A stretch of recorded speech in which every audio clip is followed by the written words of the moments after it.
How's it going? How's it going, boys and girls? Yeah, I got something really important to say. I just haven't got a clue what it is. No, that's not true, but that's how wish it was. I wish I didn't know as much as I do. I wish I didn't see the worst in people. I wish I couldn't figure out when they're being lied to. I wish that I was just oblivious to the reality of what is. Because the reality of what is fucked. Because we have governments, well, more than one, but our government, for instance, is one big clusterfuck. Our election, I don't believe for one minute it was legit or real or honest or anything that it was supposed to be. Um, when I go down to vote and I look at the person that I need to vote for because he is the best of what's there, and I realize that this was a crooked cop that helped to conceal the atrocities and child abuse that my foster home consisted of. Now, I lived with Wilf and Alice Mayer, and they were on the surface. Everybody thought they were great, but they created monsters. They wanted to create in me a monster. So I went there when I was 14. So from 14 to 16, I basically got beat every day. And it wasn't that you just got beat, you had to basically get beat and smile. Because if you got mad, like she smacked you in the head, you got mad, you get 20 more. And you think it hurt the first time, try the 20th time. Or that went on for like from 14 to 16. Then when I was 16, I really felt the need to give my life to God, and so I did, and then everything was great. Didn't get beaten anymore. Only problem is that came with a price. That I had to beat the other kids. That was my responsibility now. So I had to be what I didn't like, and it was okay on Sunday because I went to church, and I was what you were supposed to be. But the other 6 days of the week, I was a monster,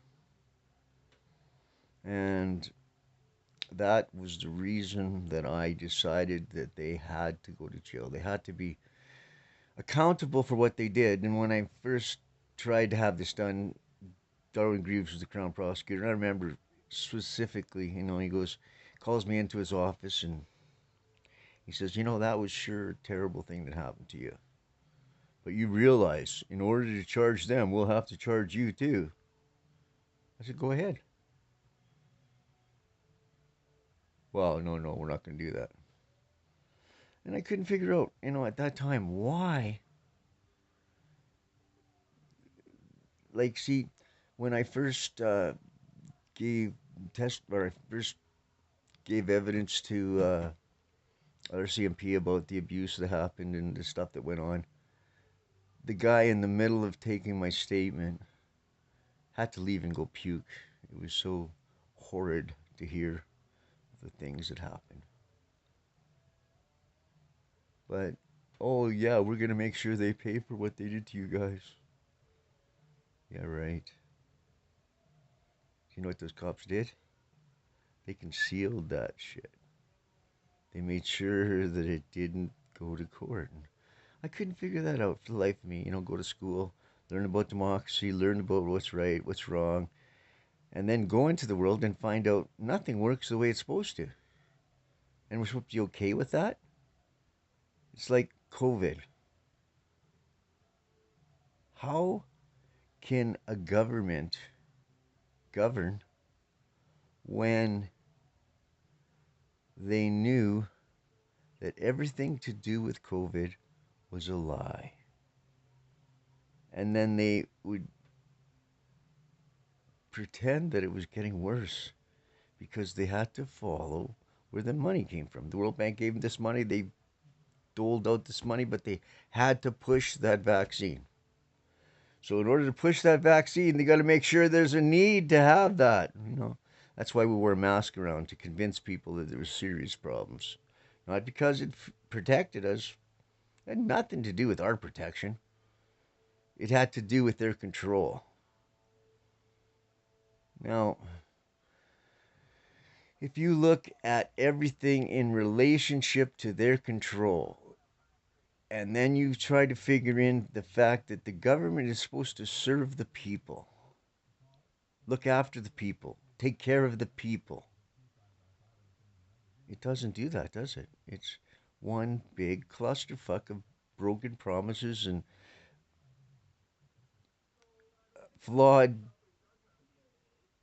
morals for a price. And that price is what we pay and they spend. Now, when I was 18, I was supposed to be a billionaire. And thank God I never was. You know, because although it would have made things a lot easier, I'm sure, like, but I have found that those people in authority with money that grew up with money become the most hideous representation of what a human being is supposed to be. Now, my dad was an awesome guy. Problem was, I didn't know he was my dad at the time. And by the time I clued in, it would be too late, or they would think it would be too late. Not that it's too late, it's in God's perfect timing. But now it's a little more difficult to change the path that this evil entity has taken. That doesn't mean it can't be done or it won't be done. It just means it's a little more difficult. And if you know anything about me, difficult don't bother me. Patience is a virtue. And to get back to this foster home and to tell you the steps I took to find justice for this little girl that I had to give push ups to as punishment. Now, she had to do real push ups, no girly stuff, real push ups. And she had to do 100 at a time. And I had this hose that I was supposed to beat her with to make sure she did her push ups.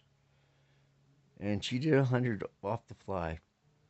Then she get her 10-second break, and it was basically 1, 2, 3, 4, 5, 6, 7, 8, 9, 10. Now do another 100. A little harder. The second 100 was a little harder. Then 1, 2, 3, 4, 5, 6, 7, 8, 9, 10. Get back at her. Well, around 350, she'd give up. And I'd have to beat her with this hose to get her going again. And she'd do 5, fall down, beat her. Do another 6, beat her. All the way to 500. That's barbaric. That disturbed me. When I left that foster home February 17th, 1981, 5 days I'd been 18. And in reality, I should have known that I was Harry's kid for like those 5 days, but they concealed that fact from me. And what's even worse, for the 3 months before, they've been signing things out of Part 5 of Dad's will for my benefit. The farms they were getting, the stuff they were, the money they were having, the vans they were buying. But when I tried to have them charged, there was some reason why that it never happened. They would just, it was like they were untouchable. And the more I tried, the worse things got for me. I remember I was working for Artisan, and I ended up getting hurt. I ended up having being stuck in the cellar, and the cement was setting around my legs, and they couldn't pull me up by hand, so they hooked a winch up, and they pulled me out, and they stretched me like 3 inches taller for like, I don't know. Anyways, I'm pulled apart. And then right after shift, it was day shift we were working. And then I went home, and there's just no way. I'm in pain, and the guys from the rig just, we need to get back to work. We don't have a vehicle. I was the only one driving with a vehicle. And they talked me into, come on, man, just please, we need to go to work. So I take them to work, and then the push told them to get me to go back to work. We didn't have to do nothing, just sit around, get paid. But that was okay. But then I had to put on safety boots, and the fact that my boots, I never came loose from that situation earlier that day until the laces on my boots snapped because it was a muddy day, and you had to tie your boots up good so that they didn't fall off or get pulled out and walk around in your sock feet. But anyways, I had them good and tight, and but not until they snapped did they release me from that ground. So the only thing in the chain shack was a pair of size 8 rubber boots. Now I couldn't even get my foot down into it. I was like I was walking on the sides on the ice, and I fell, and I hit my back, and I'm going, fuck this, I'm going home. Told them, I don't care how you guys getting to work, I'm going home. And I got in my vehicle and I drove home. Then they says, oh, you don't have to come to work, we'll pay you, just don't don't go on compensation. Don't want to do that. Well, that worked until my living allowance. I didn't get my living allowance and my check was really small when I was supposed to be getting paid. And then I get a hold of Chris Kirby, the safety supervisor, and I tell him, man, I'm gonna have to go collect compo if you guys can't pay me. Oh yeah, let's fill it out. But I want you to do it on the phone with me right now. So we're filling in. First thing I write, February 5th. Nope, that wasn't when the accident happened. I says, yeah, it was. It was in the morning shift. We had an 8 hour short change, and then I slipped in the ice 8 hours later, right? Nope. That wasn't the accident. The accident was when you slipped on the ice. And if you don't put it down that way, we're going to deny anything even happened. And I'm a little bit worried, and he convinced me. And I'll tell you, you think I'm stubborn now? Well, I'm sick and tired of following people's instructions that are fucking idiots. And that was an idiot move. And so, make a long story short, I'm not even going to go through the details of the suffering or anything, but I'm telling you, at the end, when they denied my claim, they had a note from Elaine O'Connell that stated that she diagnosed me in the emergency room, the emergency room, that for a winch line accident, November 30th, 1994. 3 months before the accident even happened. And being that I didn't miss any work before from that date to February 5th, then that means that there was no damage done when they pulled me apart. When really, in reality, I hadn't been pulled apart yet. Because that happened that morning. February 5th, 1995. Not 3 months before, like they said it. Now, it could be, if it was me that was filling it out and doing it, I could see maybe screwing up, but I had a lawyer, Rocky Hornick. He was my lawyer doing my thing. And this doctor's note said from 3 months before, but they didn't check anything out. They didn't put it against the tower books or, nothing like that. But I got screwed out of it. And you know why I got screwed out of it? Because I had said, because the system is doing nothing to hold these foster parents accountable, that the minute I get my settlement, and I was sure I was going to get a settlement because what they did was stupid, and I made $55,000 to that point. That's how much I made that year. So it would have been good compensation, but I never got compensation. They said because you work every day until the slip and fall, and now you're trying to say that this winch line accident did all this damage when it happened 3 months before, and there was no damage because you made 8 day work, which was a lie, because there was only 8 hours between it. It was a short change day. 8 hours later, go back on midnights. That's how long they were apart. But they had to do it the other way to fit the scenario to disqualify my claim. And workers' compensation, in reality, you owe me $1 million, because it's like 2025 now, and I didn't get a cent over those years. And if it wasn't for the fact that I was selling pot, I would have starved and I would have been in pain. But I did it. I overcame. No help to you. Then, when my mom died, I got 29 grand, and I figured I didn't have to sell no pot no more. And for my mom, I'm gonna quit selling pot. And at 29 grand, I had 6 pounds of pot that I still owed for it because I got it on the spot. I paid that off. Then I had 6 pounds of personal. Believe it or not, I actually had 6 pounds of personal. And then people come over, do you have some pot for sale? Nope, nope, I don't. And I didn't. I didn't have no pot for sale. Place reeked of pink kush, that would stinky, stinky pink kush. And I think somebody got pissed off thinking that I was just not selling to them. Well, I just quit selling to everybody, so everybody got the same story. And somebody said I was selling pot, phoned the cops, and the cops busted me, and blah, blah, blah, and blah. And it went down to, I fought it every day, and, you know, no lawyers, do it myself. And they got so sick and tired of me in court that they gave me 30 days house arrest and 40 hours community service with no manual labor because my back was fucked. Not bad. But, anyways, getting back to the fact that why this foster home was unaccountable for the damage that they did to these kids growing up. And to this day, I still don't know what's happened to Sandy Pudwell.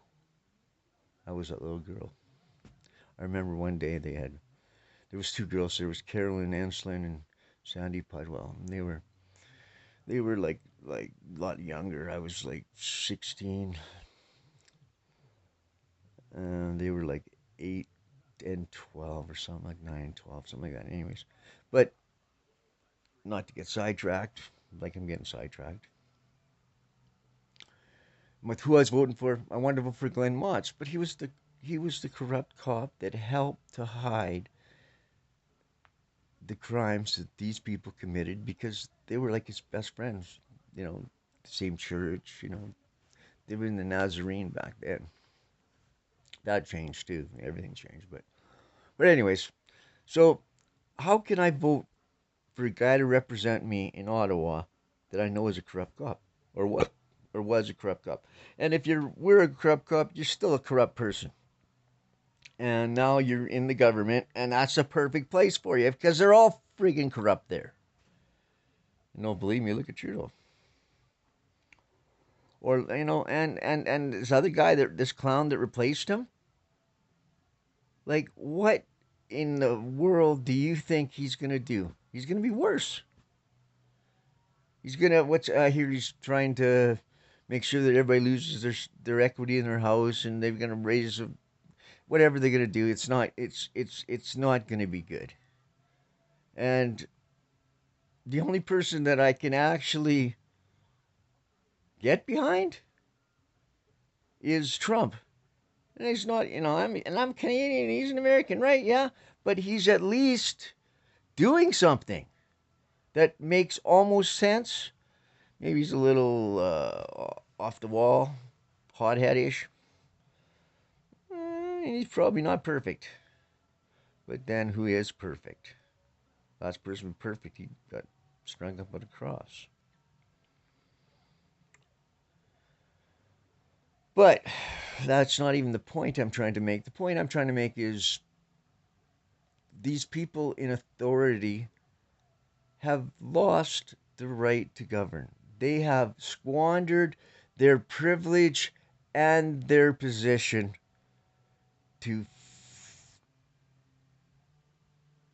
compromise our society. And you know what?